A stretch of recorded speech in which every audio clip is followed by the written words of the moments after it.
SUV car હોય, શરીર પર 25 તોલા સોનું હોય, જ્યાં જાઓ ત્યાં બધા જ લોકો ભાઈ કહીને બોલાવે.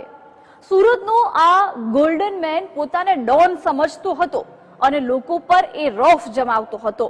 જો કે પોલીસે આ ગોલ્ડન મેનને ઝડપી પાડી અને તેનો બધો જ પાવર ઉતારી દીધો છે.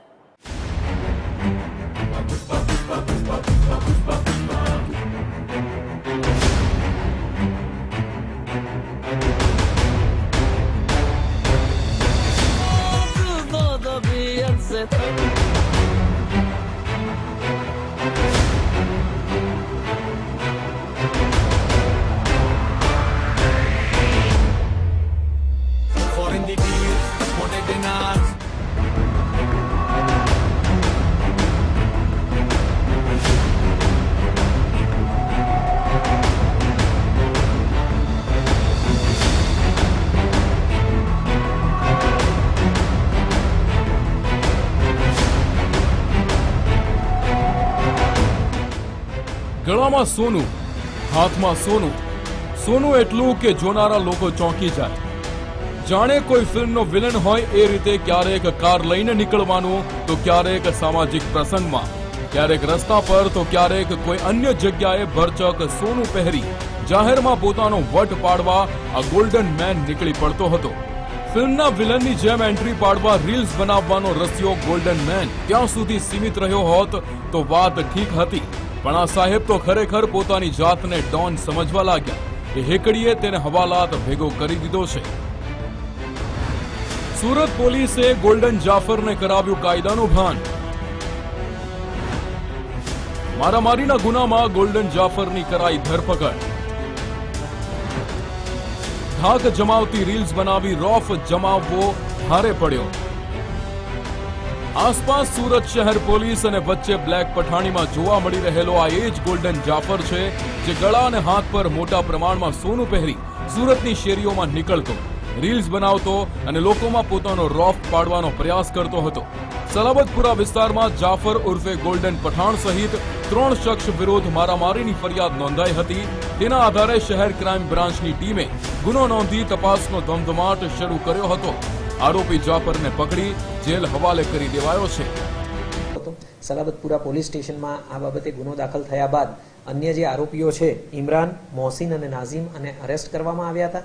કરીમ ખાન વિરુદ્ધ પાસા કરવામાં આવેલી હતી અને ત્યારબાદ એક જે આરોપી છે જાફર ઉર્ફે ગોલ્ડન પઠાણ એ ભાગતો ફરતો હતો. આ જાફર ગોલ્ડનને તારીખ 18 એપ્રિલના રોજ હમણાં અરેસ્ટ કરવામાં આવેલો છે અને આગળની કાયદેસરની કાર્યવાહી કરવામાં આવેલી છે. જે જાફર ઉર્ફે ગોલ્ડન પઠાણ છે એની સામે સુરત સિટીની અંદર સલાબતપુરા, અઠવા, ખટોદરા, રાંદેર, ઉમરા વગેરે પોલીસ સ્ટેશનોમાં અલગ અલગ સમયે કુલ 10 ગુના દાખલ કરવામાં આવેલા છે અને હાલે આ ગુનાની આગળની તપાસ ચાલુમાં છે. જે વિસ્તારમાં ગોલ્ડન જાફરે જમાવ્યો પોતાનો રોફ, તે જ વિસ્તારમાં પોલીસે ઘટનાનું કરાવ્યું રિકન્સ્ટ્રક્શન. પોતાની જાતને ડોન કે દાદા સમજતો ગોલ્ડન જાફર સોશિયલ મીડિયા પર રીલ્સ બનાવવાનો શોખીન તો હતો, પરંતુ રીલની જેમ રિયલ લાઈફમાં પણ વિલન જેવા કામ કરતો હતો. પોતાને દાદા સમજતો ગોલ્ડન જાફર જાહેરમાં પોતાનો રોફ જમાવવા મારામારી કરતો હતો. થોડા સમય અગાઉ સલાબતપુરા વિસ્તારમાં ફરિયાદીના પિતા અને રહીમ ખાન વચ્ચે ઝઘડો થયો હતો. તેની અદાવતમાં આરોપી ગોલ્ડન જાફર, ઇમરાન અને કરીમ સહિતના શખ્સોએ મારામારી તેમજ તોડફોડ કરી હતી. ફરિયાદી અને તેમની સાથે ઉભા રહેલા લોકો પર જીવલેણ હુમલો કર્યો હતો. તેમની દુકાન અને આસપાસની લારીઓની તોડફોડ કરી હતી. એ પછી ગભરાયેલા ફરિયાદી સુરત બહાર રહેવા જતા રહ્યા હતા. જો કે આ દરમિયાન કરીમ ખાનને પાસા થયાની જાણ ફરિયાદીને થઈ હતી, જેથી હિંમત કરી ફરિયાદી પોલીસ સ્ટેશન આવ્યા અને 24 માર્ચે ગોલ્ડન જાફર સહિતના શખ્સો વિરુદ્ધ ફરિયાદ નોંધાવી હતી. પોલીસે ગુનામાં સામેલ 3 આરોપીઓને અગાઉ પકડી લીધા હતા.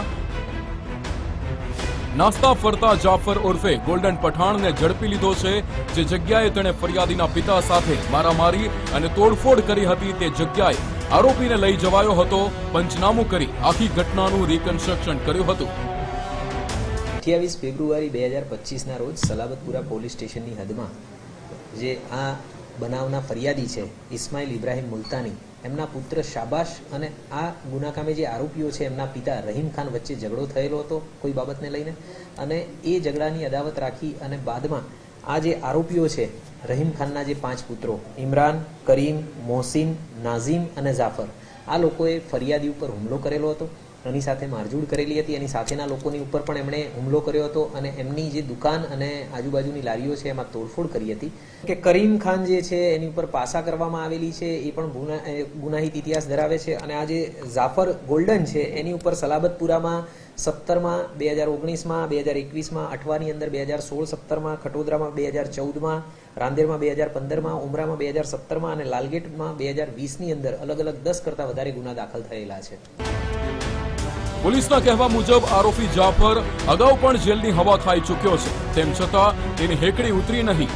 તેની વિરુદ્ધ સુરતના અઠવા, રામદેવ, અડાજણ અને સલાબતપુરા સહિતના પોલીસ સ્ટેશનમાં 10 ગુના નોંધાયેલા છે. આવા રીઢા ગુનેગાર વિરુદ્ધ દાખલારૂપ કાર્યવાહી કરવામાં આવે તે જરૂરી છે. રાકેશ બ્રહ્મભટ્ટ, ગુજરાત ફર્સ્ટ, સુરત.